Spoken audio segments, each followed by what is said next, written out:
अऊज़ु बिल्लाहि मिनश शैतानिर रजीम बिस्मिल्लाहिर रहमानिर रहीम रब्बि यस्सिर वला तुअस्सिर वतम्मिम बिल खैर इन्नका अला कुल्लि शैइन कदीर।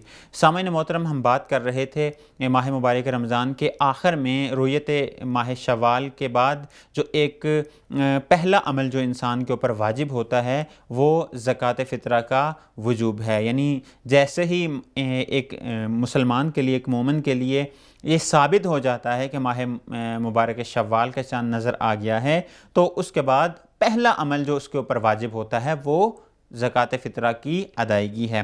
अब ज़कात फ़ितरा के बारे में हम पहले अर्ज़ कर चुके हैं कि इसके मसारिफ़ कौन से हैं, कितनी मिक़दार में इसको देना है, उसके बाद किसको देना है, उसके बाद किसके ऊपर ये वाजिब होता है और किस माल के ऊपर वाजिब होता है।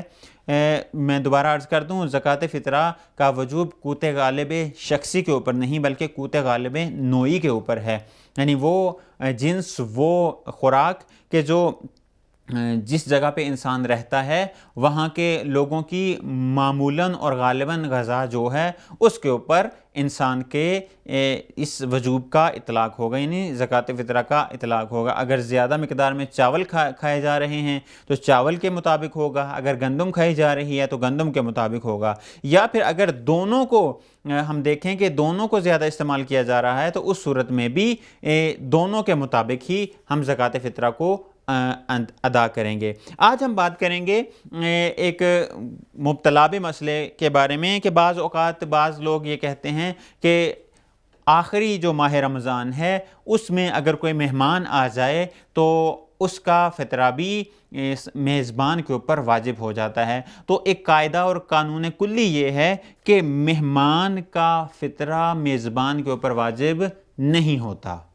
क्योंकि अगर एक मेहमान ईद उल फ़ितर की शब में किसी के यहाँ जाता है, मेहमान बनता है, तो उस सूरत में वो जो साहिब खाना है, वो जो मेज़बान है, उसके ऊपर इस मेहमान का फ़ितरा वाजिब नहीं है।